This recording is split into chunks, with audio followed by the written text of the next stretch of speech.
Hail, hail, the Celts are here, and what the hell do we care now? It's only Europe, eh? Who even cares? It's been a long time, but we've got Aaron back on the channel. So, Aaron, thanks for joining us again for the podcast. Good to see you, mate. Hail, hail. No worries, it's good to be back. First of the season, so plenty to talk about as well. So looking forward to getting started. Yeah, and it's not necessarily a great occasion as well. Curtain raiser in Champions League, unfortunately going away to Feyenoord. By now, anyone who's listening to this will have heard a lot of the aftermath and the result, of course, losing 2-0. And yeah, we're here basically. We're going to be chewing over the bones where it was won and lost, things we've learned, things we've seen, things we've noticed. Is there any light at the end of the tunnel? Can we still get third? Is still the question we're all kind of asking. We'll be going over that. And then we'll be getting stuck into a lot of other good stuff like the financials, the bank balance is flying at the moment, as well as, we've started to learn a bit more about some of the players that we have brought in this summer, as well as then moving into the Livingston game at the weekend. So there's a lot of action going on. And, last thing I'll kind of say just to kind of end the kind of preview segment is it's really good that there's no midweek football for us next week. It's a wee bit of a week off. Some of these guys that be getting bangs and knocks and bumps. I'll have a wee bit of time to let them heal and whatever as well. So a really busy week, and it's been absolutely relentless. The Champions League was on Tuesday night, Aaron, and we were all super hyped for it. I know I was, certainly anyway. And the game was fantastic, and I think from start to finish, there was stories galore all the way through the game. When I did my post-match analysis, I was kind of thinking that the game was almost like 3 30-minute segments. Where like the first 30 minutes, I think we did pretty well, and we could have got some goals on the board certainly. The middle 30 kind of speaks for itself, and the last 30 was probably dead in the water, kind of thing. But individually across the pitch, a lot of different players, had a few different stories of their own throughout the game. For yourself watching the match, what was it? What's your main first thoughts, your main kind of takeaway from it? It's frustrating because, as you say, in that first half an hour, we were probably the better side. In fact, probably up until that goal went in, or the better side. You had Maeda with his chance, Atati with his shot as well. And you just felt like we could actually do something here. And it was very similar to the Rangers game. We were trying to draw them out a wee bit, passing around the back. Even though it gave you a heart attack most times, we'd done it quite successfully. We didn't really give anything away while doing that. So it was quite unusual and good to see. Yep. And then just the free kick just kind of blows it, just similar to Rangers, the goal in the Rangers game. And that's it. You kind of feel a bit deflated going to half time, and Rodgers will rip up his notes and just have to start again. And then we'll get on to talk about it. The red card changes the game, and that's it. But there's quite a lot of great individual performances, I think. Look at Alistair Johnston at right back, O'Reilly in midfield, and even Joe Hart, apart from the goal, he was solid between the sticks. So there's positives to take away from the game, but overall quite a disappointing night. Yeah, for sure. Because I think when we're playing out from the back, like it definitely was heart in mouth moments quite a lot. But from Joe Hart, medium-sized Gus, everyone in the back four, I thought they all did pretty good. Like you say, we didn't really give anything away, and we managed to get into those situations where we were putting somebody on the front foot and trying to get into their half as a result of it. And over the balance of play throughout the first 30, 40 minutes, it was definitely.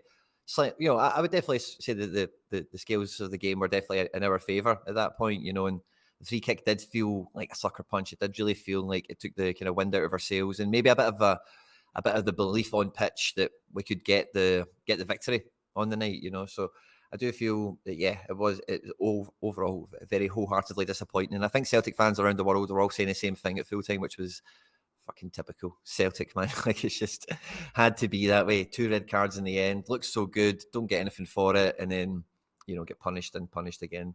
The first kind of question, the first kind of points we've got here, right, is kind of could we have been better prepared for this game? I think playing it from the back, preparation seemed pretty damn good, but the main problem, and we've been speaking about it on this channel for a long time, Aaron, is like we have not been clinical enough domestically. Like when we were coming into this game, a lot of Celtic fans were a wee bit, let's say, fearful or trepidatious around the game because Feyenoord just beat somebody 6-1 at the weekend.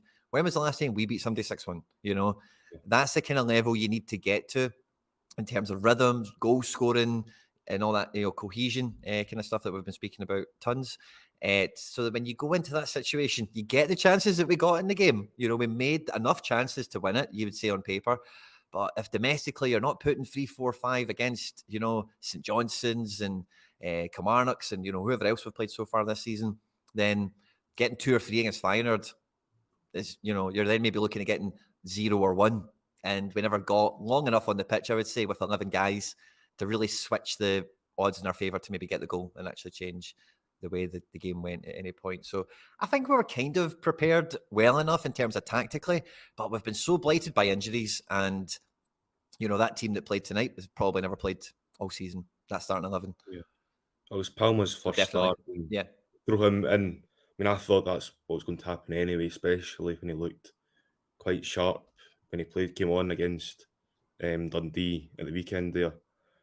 But he's supposed to be up to speed because he played for his former club Barris and then was obviously away with Honduras, got the goal and assist and a man of the match performance. But just watching, we just felt a wee bit not up to speed. It just wasn't as sharp as you'd hoped it would I have thought he been. looked But stage fright. I thought he looked yeah, like he was like hiding. I didn't a see him wee for bit. 40 minutes. You know what I mean? Yeah, it's we were as prepared as we could be. I don't think we could have done anything better to make us better prepared. But in the end, it's just instance in the game we can't prepare for stuff like that. So that's what kind of costs us in the end. So Yeah. So I think Palma's probably a really interesting one because one thing I was thinking about when I was watching the game is like, let's get Palma on the ball and let's see what he can do because he's meant to be the guy to come in and try and do that. And I wasn't sure if he was hiding, like he was right hiding and we couldn't find him, or if nobody wanted to give him the ball. I couldn't really work that one out, but we were consistently going for Dyson Maeda. And Dyson, I think he had a great game, but he was against one of their best players, that left back. That guy Hartman is going to go places. Like it's clear to see from watching that. And they two had a real physical marathon across the game, And the whole idea, I see the whole playing out from the back thing. The whole thing that comes from is you don't want to put the ball into the air for 50-50s. Who wins the header? And then the second ball, who wins that? These are situations that are very difficult to tip in your favour to make sure you win them more often than not. So let's play it from the back because we can practice that, we can get good at it, and we can control the outcome. But when you're playing balls down the channel to Maeda versus Hartman, that's a 50-50 every single time. There's no clear advantage for either or. And it is then going to come down to who's ball side, who got the head start, who's maybe just, on balance a bit better, the fine margins of it all. So was it just that Maeda was the game plan? Go for Maeda against Hartman the whole game? Or, was it we didn't want to pass to Palma or we couldn't find Palma? That's one thing I really struggled to work out in the game. What do you make of that? yeah, I do agree. Decision making from everyone was a wee bit poor in the night. And Maeda got a lot of the action on that right hand side, but at the same time, he got a lot of it without doing anything with it apart from that shot he had, and the keeper saved and went out for a corner in the end, I think. But ultimately, that was probably our best chance of the game. And looking at it like that, it's a few decision making from him if he had maybe played Kyogo through there, or even if we went to Palma a few times because we knew we weren't getting much joy through Maeda. So you're hoping something like that would change, but again, we don't know what Palma's like yet. We've only watched videos on YouTube and read what other people have said about him. So maybe Palma's not the type to take the ball and go and run with it. So we'll find more about that in the next few weeks. Yeah, I did think there was one instance in the first half where he showed a good degree of strength. I think it was him and Hatate, and they were kind of around the final third, and they were in a wee bit of an altercation with a few of the players, and he looked pretty strong in terms of protecting the ball, protecting our possession of it in that sense. But other than that, the two little shimmies to try and shoot, Yeah. I couldn't tell you anything he done in the game at all, So can he run? Can he pass? Can he dribble? I don't know any of these things. Brendan Rodgers and obviously the coaching staff have seen enough to pick him and buy him, But in that game there, you've got to think that's like we said, coming into this group, Feyenoord home and away is the group stage. You know what I mean? So if we're playing him in essentially a cup final kind of scenario, he's went missing. The group's almost two groups, isn't it? It's Madrid and Lazio kind of going for the top two, and it's us and Feyenoord going for the third place, hopefully, to play European football after Christmas. But after watching that, you're not even getting a point away from home against Feyenoord. You make things a lot more difficult for yourself going forward. We're probably lucky that Lazio drew with Atletico Madrid to keep the group at least the middle section a bit closer together. But a few results, you don't get a win against Lazio, you're looking at it thinking this isn't going to be our year again. Yeah. Yeah, for sure. I don't think the red cards actually hurt us too much. Like the Lagerbielke one is sore because of how thin we are in defence, but also Odenholm was also on the bench anyway to start the game. But the main thing in terms of the preparation, and I'll kind of wrap this back against the Palma, the transfer stuff, but is when we go into the remaining fixtures, like as we're sitting talking now, I'm mildly optimistic that away to Lazio we could draw.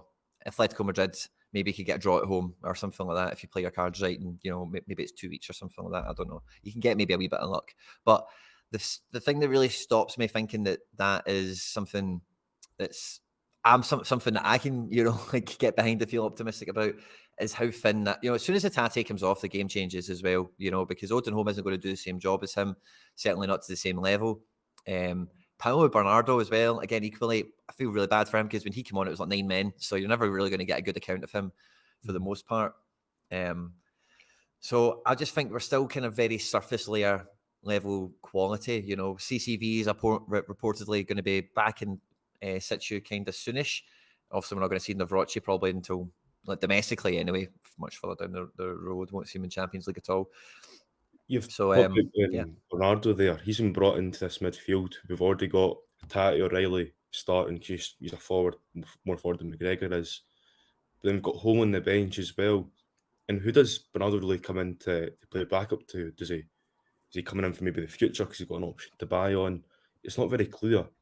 And Brendan Rodgers, the full way through the last week of the transfer window, is wanting to bring in quality and power. And then that was our last signing. And deadline day was still saying this, and this was the deadline day signing. And is that really the quality and power that we've brought in? And Bernardo, who I've not seen a lot of him, he did play the Champions League and the league for Benfica last season, but he's not really the player that's going to come in and take us to that next level to make the dent in the Champions League that Brendan Rodgers wants to make. Yeah, well, I think for Bernardo, it's still very early to tell. And I'm definitely with you. Like on first impressions, it's like he's not he's not been on the pitch and set the world alight. I've not seen the action, right? But on this kind of note of someone who you could just put onto a game and maybe something could happen.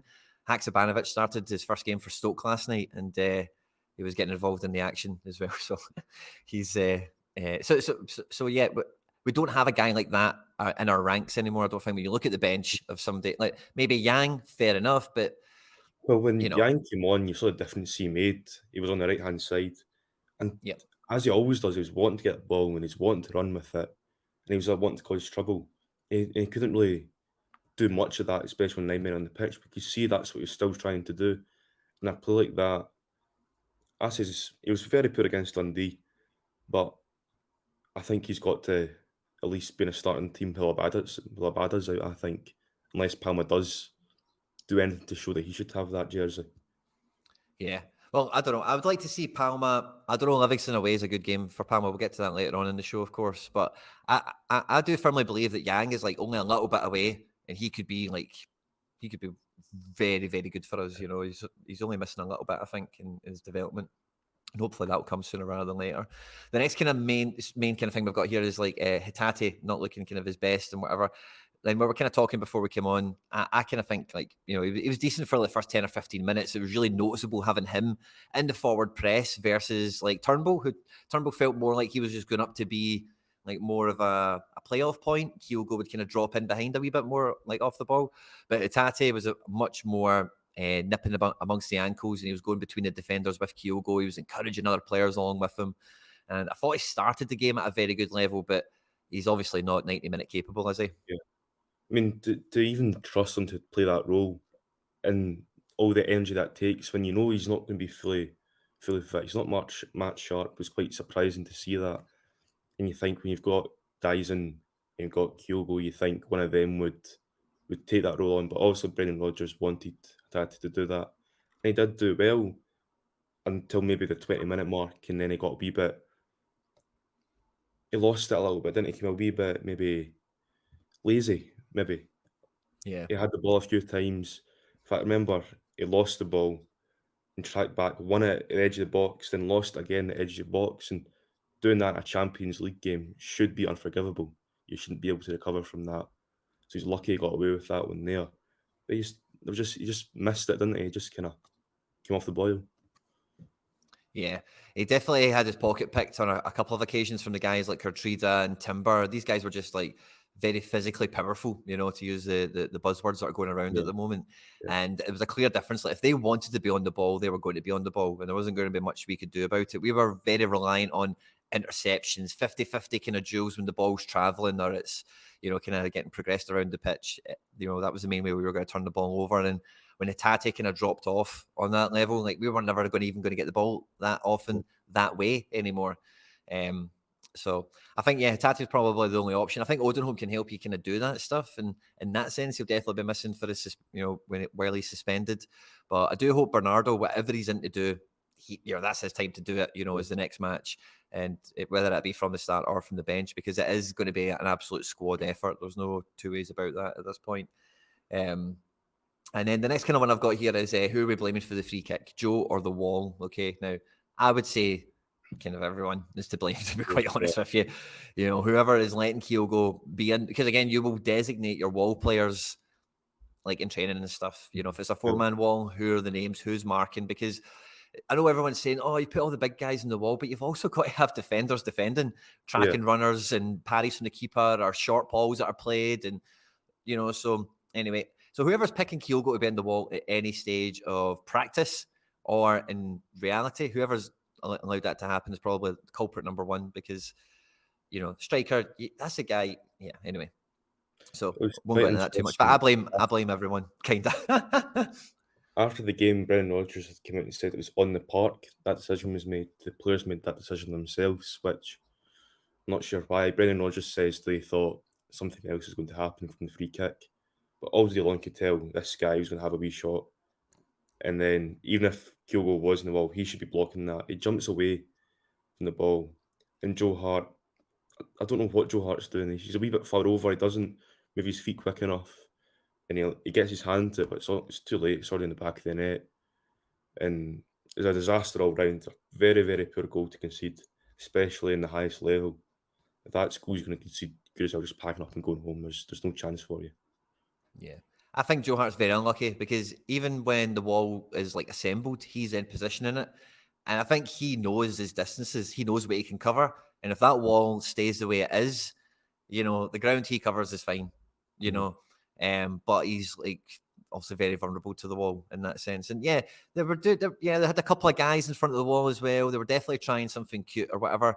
And fine. But maybe if you're Joe, again, the reason I think Joe could take some is you see it's Kyogo on the edge and he's got his head is like a foot shorter than the next guy's head, and you maybe take like half a step, or you put that toe just on spring a little bit earlier, or whatever you need to do to just make sure, okay, if he does bend it, then I've anticipated it somewhat better. So I think everyone's got some blame against it, but I do think, if you were to give it to one person, it would be the wall itself, or one kind of place. That's me anyway, personally. The majority of the blame anyway. What's that? You take the majority of the blame the wall. Yeah, I think Joe Hart is like really a set. I think he's in good form, really doing good well. He's past few weeks that St Johnstone game, if it wasn't for him, they lost that 2-0. And even at the weekend against Dundee, had a few good saves. And even on Tuesday night, it was solid as well. So I know he had that free kick, but he was still overall solid, I thought. Agreed, totally. Saving a penalty as well, which at that point, like, you're like, oh, thank God, man, we're still kind of, it's still 1-0, 10 men, cool, that's fine. Like, well done, Joe. Yeah. Joe, go on, Joe, well done, big man. Fucking knew it, knew you could do it, big man, well done. But then, alas, as we know, the way the rest of the game kind of pans out. But Liam Scales is getting more and more fans every week as it goes. And the big man just doesn't do anything wrong. Like, he doesn't, if he's meant to win a header, he wins it. If he's meant to not lose possession, he doesn't lose it. If he's meant to play a pass down the channel for Kyogo, he'll do it. Like, he just doesn't put a foot wrong for me. He might not be like the most graceful guy or like stroll around the pitch like Maldini used to or something like that, but he just doesn't do anything wrong.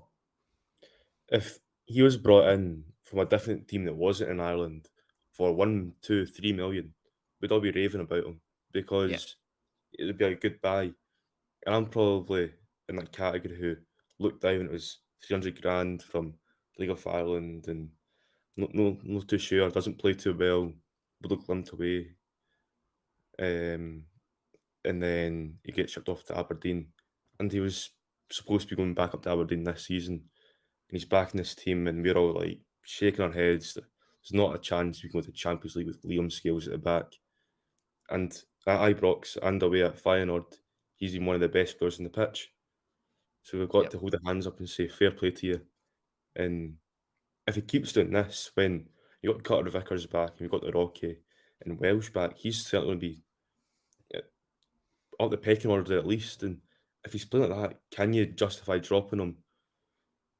I don't know. And I can't believe I'm saying that, but I don't know. An Irish number 5, Yeah. as well, so it's like he's got some magic spirit around him or something, I won't be it's going well. surprised if he gets a call up soon as well, because the way he's playing deserves one, I think. I thought he might have got a wee cheeky call up, to the last squad. Yeah, Maybe it yeah. came a wee bit too soon, but like, yeah, if you're an Ireland team, he's the starting centre back for Celtic, and he's Aye.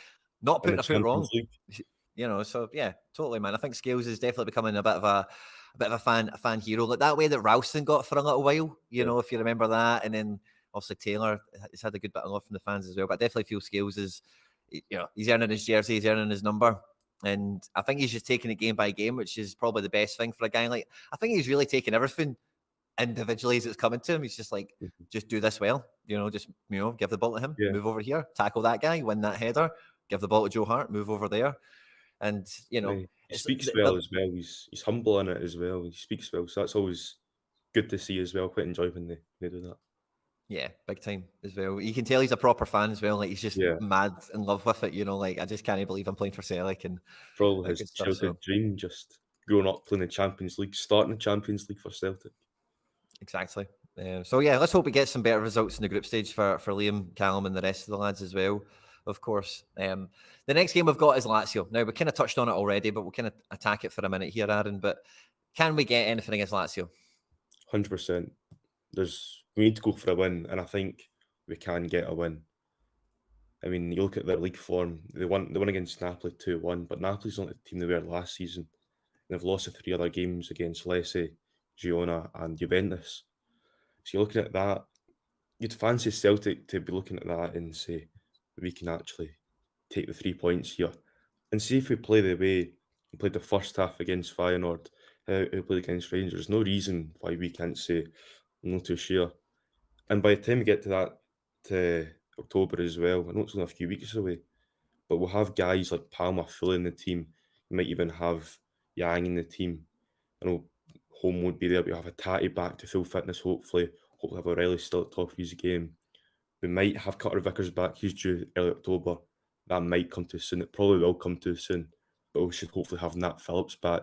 And hopefully we'll have a settled back line in time for that. So looking forward. You're optimistic. But you're also confident as well. We've got reason to be confident, I think. Big time. I'm with you on the way on that. And the club themselves are probably feeling pretty confident. We've been, a big part of being a Celtic fan has also been a financial analyst as well. So the club's books, the club's numbers were released, and 70 million quid in the bank. I kind of read all the headlines of everything when it came out. Aaron, I don't know how much detail. He's probably been into more detail with it than I have, I suspect. But one of the notes here is that it's high time we invest in some oven-ready players. I think that's a great line. So I don't mind. That's a fantastic one. So there's lots of money in the bank. I think the Jota deal is in that. Last year's Mhm. Champions League money is in that. The Starfelt deal isn't in it, which, big whoop. It was like 3 million Yeah. quid or something. It's not going to make much of a dent on these numbers that we're talking about. But yeah, really good year financially for Celtic. And yeah, You look at that, it's brilliant having this money in the bank, and we've got money in the bank in case we don't qualify for the Champions League one year. That's great, right? But see if you put that money from the bank into the team, you're almost guaranteed to qualify for the Champions League.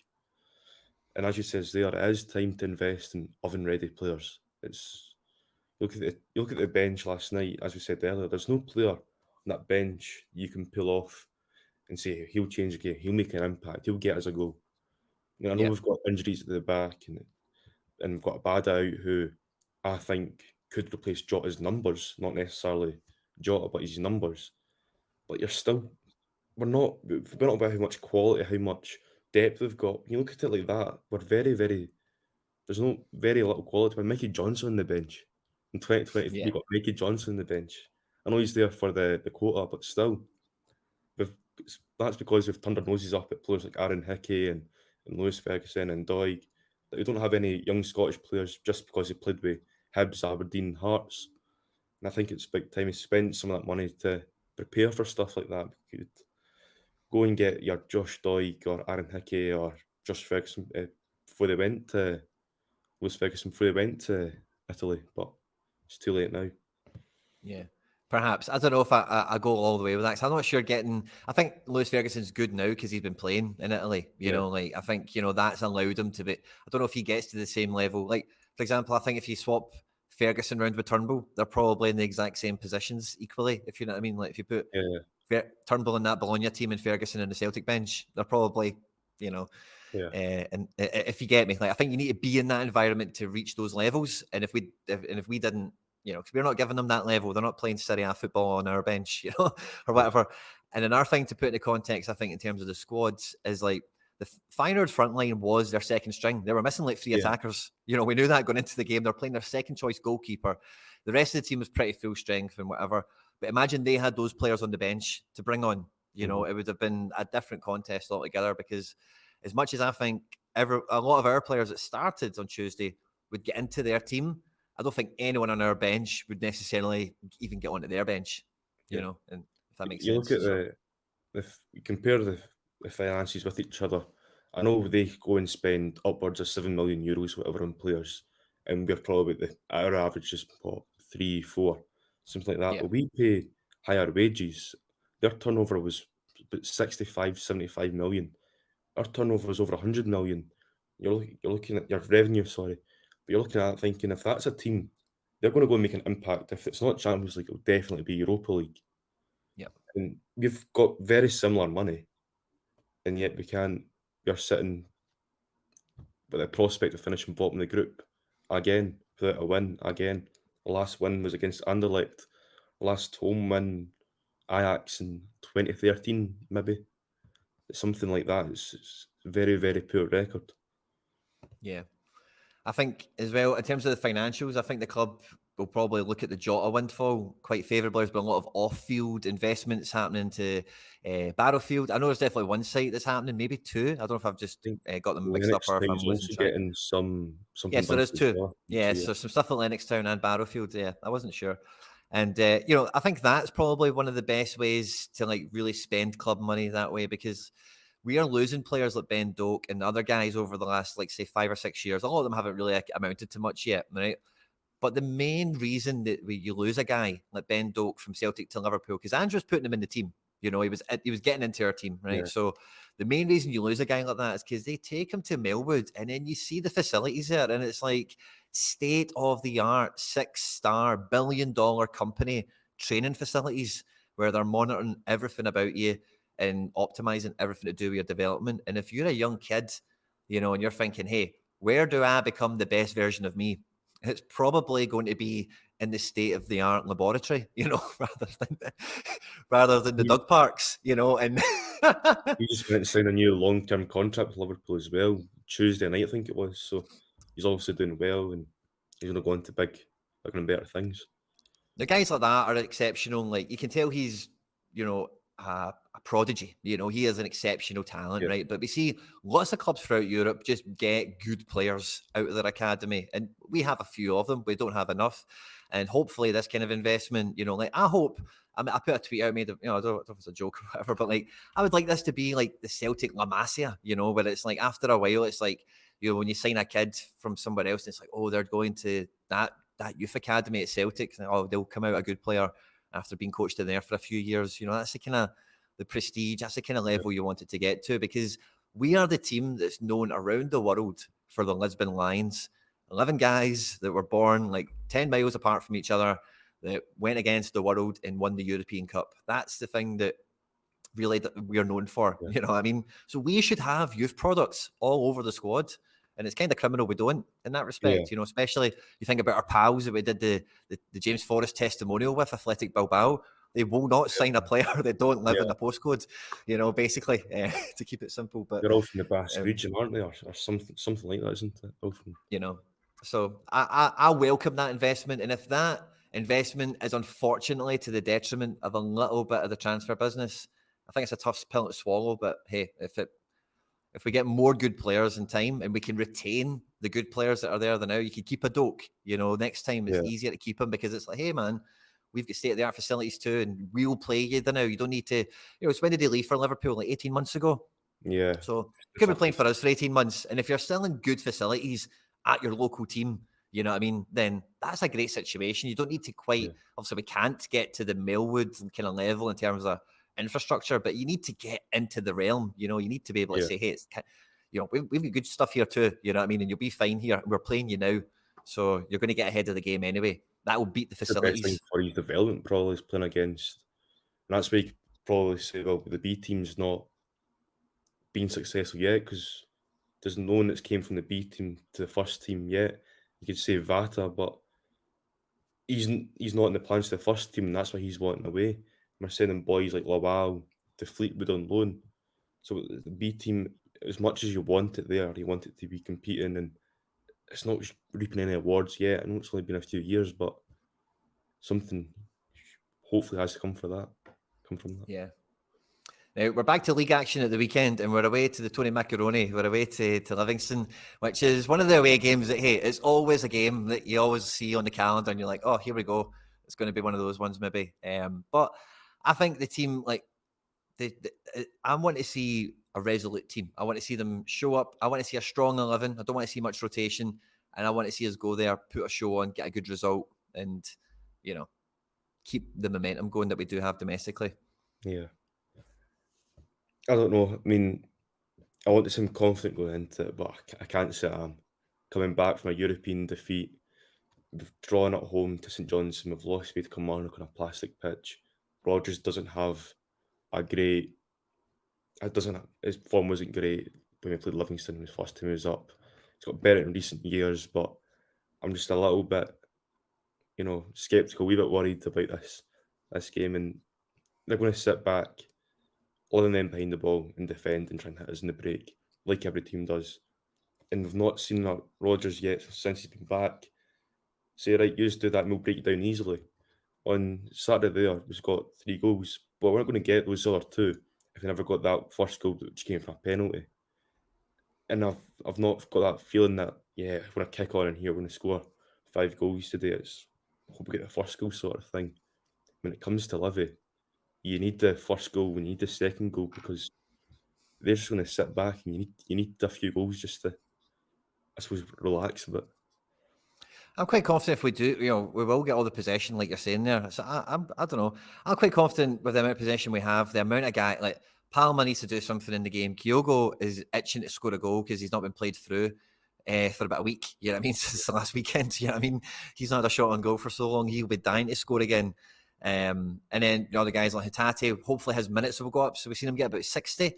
Surely we get 65, maybe push him at 70 this week, and then we're building him up to being 90-minute capable, hopefully. So I do hope, and again, if Taylor's coming on to good form again, big man Scales at the back, it's really the centre back issue alongside Scales who will play.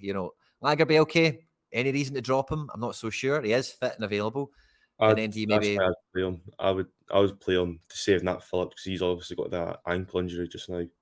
Just a knock, but you don't want to risk him, especially with Lagerby injured, suspended, for the Lazio game in a few weeks' time. Not worth the risk, I don't think.